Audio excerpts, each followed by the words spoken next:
Greetings. This is Mr. Gamma. Today's topic is a little bit different. This is the first one, this first problem in my video, and this is what we called a Cramer rules. And for me to remember, I always say that this is rules of grandma. That is not what it says, but just something for me to remember. Okay. Now, what is given here is 3x minus 2y equal to negative 4. And again here we are having 4x minus y, and again here in mathematics we don't have to write 1, but this one is understood. There is a 1 over here. Now if you write it down, nobody can penalize you anyway. So which is equal to 3. Now notice that in this column we are having three columns, right? And two rows, 1, 2. Now the first column here is A, the second column is B, and the third column is C.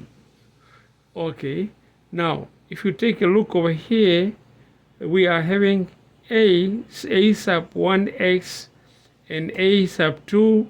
Now that is for representing this. A sub 1x is representing 3x, and the second one representing 4x.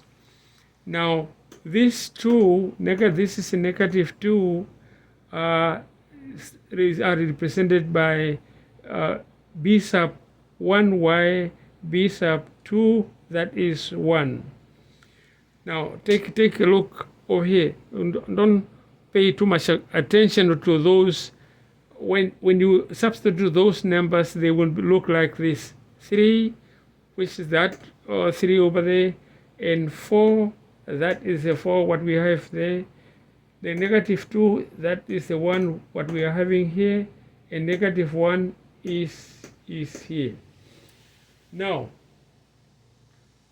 from here we are going to multiply 3 times negative 1, which is here, 3 times negative 1, which is negative 3, and then multiply 4 times negative 2, and that is what we are having here. Now since we are having two negative over here, that's why I wrote positive.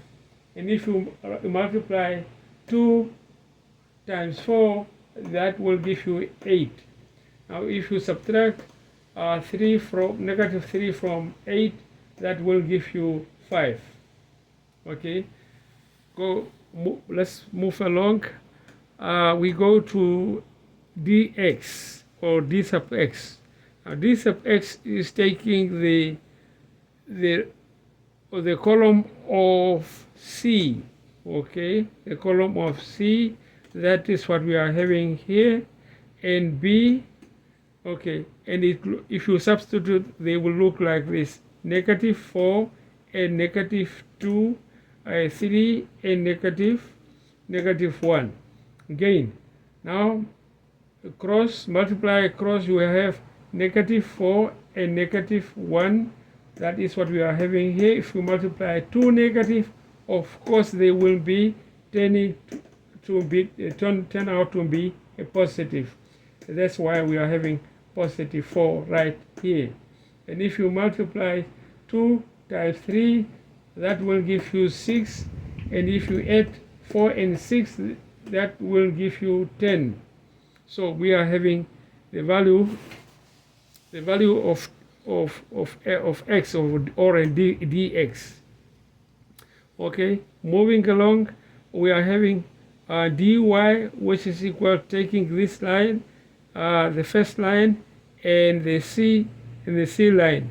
It will look like this: 3 and 4, and negative 4 and 3.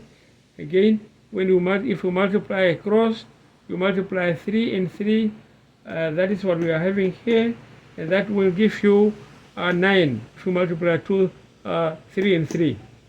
And if you multiply again, take a look, and you must be very careful over here. We are having 2 negative, and that will give you a positive sign according to the multiplication rule. So in that, if you multiply 2 4s, they will give you 16. Now 16 plus 9, that will give you 25. So now x is equal to dx. Now dx is 10. That is what we are having there. Okay, divide by d. D, as I mentioned before, d is 5. And if you divide 10 divided by 5 will be 2. And again here, y, now y is equal to dy divided by d. Now dy is 25. And if you divide by 5, that will give you 5. And that's all for today. Thank you very much, and have a good one. Bye for now.